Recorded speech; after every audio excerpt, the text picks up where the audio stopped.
नई शिक्षा नीति क्या है? ये 2020 में लागू हुआ है। नई शिक्षा नीति के बारे में मैं आप लोग को बता रही हूँ।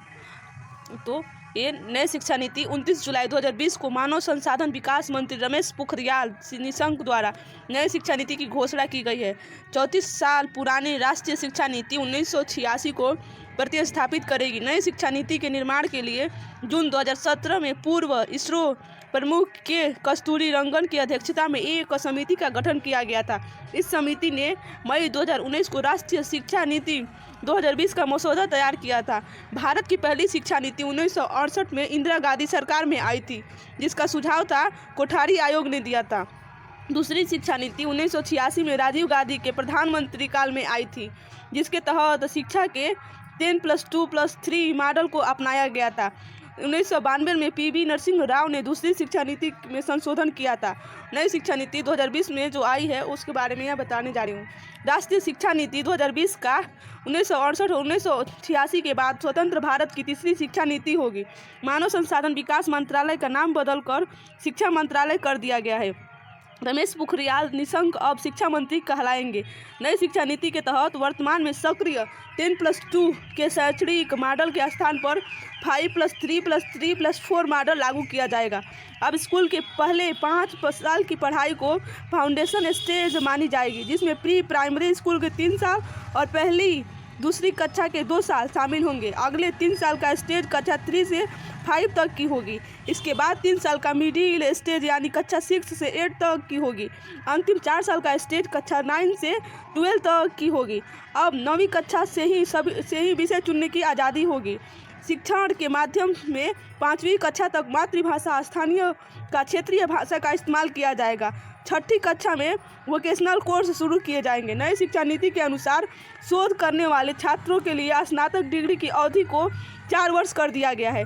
नई शिक्षा नीति के तहत स्नातक पाठ्यक्रम के छात्र 3 या 4 वर्ष के स्नातक कार्यक्रम में कई स्तरों का पर पाठ्यक्रम छोड़ सकेंगे, जैसे पहले वर्ष के कोर्स छोड़ने पर प्रमाण पत्र, दूसरे वर्ष में छोड़ने पर डिप्लोमा, तीसरे वर्ष में कोर्स छोड़ने पर डिग्री एवं अंतिम अर्थात चौथे वर्ष में कोर्स छोड़ने पर शोध के साथ स्नातक का प्रावधान होगा।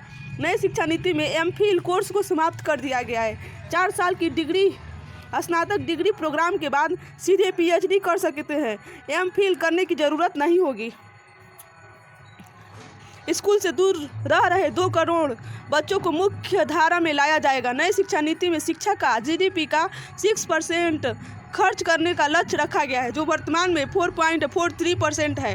नई शिक्षा नीति में के तहत वर्ष 2030 तक स्कूली शिक्षा में 100% GIR ग्रोस इनरोलमेंट रेशो के साथ माध्यमिक स्तर पर एजुकेशनल फॉर ऑल का लक्ष्य रखा गया है।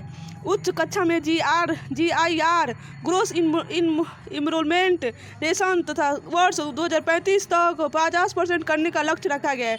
उच्च शिक्षा में 3.5 करोड़ नई सीटें जोड़ी जाएगी। छात्रों के प्रगति के मूल्यांकन के लिए मानक निर्धारण निकाय के रूप में परख नामक एक नई राष्ट्रीय अवलोकन केंद्र की स्थापना की जाएगी। नई शिक्षा नीति का लक्ष्य 2030 तक 3 से 18 वर्ष वर्ग के प्रत्येक बच्चे को गुणवत्तापूर्वक शिक्षा को प्रदान करना है। यूजीसी, AICTE, NCERT को हटाकर higher educational commission of India का निर्माण किया जाएगा। नई शिक्षा नीति 2020 लागू करने का प्रथम राज्य हिमाचल प्रदेश है। राफेल महत्वपूर्ण तथ्य।